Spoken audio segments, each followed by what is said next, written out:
Gazipur city কর্পোরেশনের ২৪ নম্বর word Yusuf market পাজুলিয়া এলাকায় OMS dealer Mohammad Asadul Alam সরকারের বিরুদ্ধে উঠেছে গুরুতর অনিয়মের অভিযোগ। এলাকাবাসীর দাবি, সরকার নির্ধারিত মূল্যের চেয়ে অতিরিক্ত টাকা আদায়, মাস্টারের খাতায় মাস্টার নিজেই হাতে টিপসই দেন এবং অসহায় লোকজনদের সাথে খারাপ আচরণ করে ওজনে কম দেওয়া সহ বস্তা বিক্রি করে দেন তিনি। সরকার নিয়ম অনুযায়ী প্রতিজন ভোক্তা ৫ কেজি চাল ও ৫ কেজি আটা মোট ১০ কেজি পণ্য ক্রয় করতে পারেন ২৭০ টাকায়। কিন্তু অভিযোগ, ওই ডিলার প্রতি ৫ কেজি পণ্যে ৪০০ গ্রাম ওজন কম দেওয়া হয় এবং অতিরিক্ত টাকা হাতিয়ে নিচ্ছেন সাধারণ লোকজনের কাছ থেকে। আধা কেজি করে কম দিছে।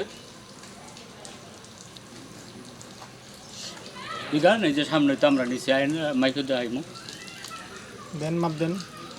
কত করে আপনাদের কি? আপনারা যখন এখান থেকে যখন মাল নেন তারপরে কি আপনারা বাইরে টেস্ট করার জন্য দিতেছে? সব সময় কম দিতেছে, কয়টা কম দেয়। আপনি কি আধা কেজি করে কি কম পান আপনারা? কিছু কম পাই।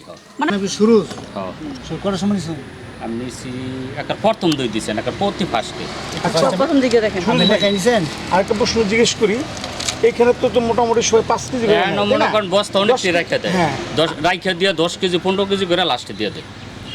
মানুষ অন্য মানুষ অনেক দিছে। ৫ কেজি 10 কেজি 10 কেজি করে 15 কেজি 10 কেজি 15 কেজিও দিছে। দিয়ে দেয় না? হ্যাঁ, বন্ধু বান্ধব যেটা আছে এটা বন্ধু বান্ধব নিজস্ব লোকে দেয়। নিজস্ব লোকে তা আপনারা কিছু বলেন না যে ব্যাপার? না, বলবো কেমন, ডাঙ্গ তো মনে করেন কোনো সুযোগই দেয় না। এখানেই থেমে নেই অনিয়ম।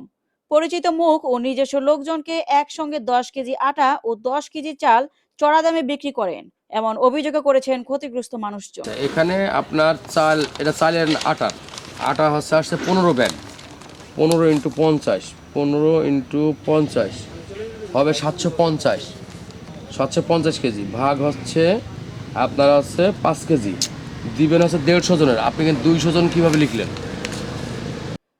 এলাকাবাসীর অভিযোগ, ওএমএস এর পণ্য যেখানে দরিদ্র মানুষের জন্য বরাদ্দ, সেখানে ডিলার আসাদুল আলম সরকার তার ব্যক্তি স্বার্থে ব্যবহার করছেন। স্থানীয়দের ভাষায় এ যেন এক হরিলুটের কারবার, কিন্তু দেখার কেউ নেই। এ বিষয়ে কথা বলতে ডিলারের সঙ্গে যোগাযোগ করা হলে তিনি কোনো মন্তব্য করতে রাজি হননি। অন্যদিকে ভোক্তারা দ্রুত তদন্ত ও কঠোর নজরদারির দাবি জানিয়েছেন সংশ্লিষ্ট কর্তৃপক্ষের প্রতি।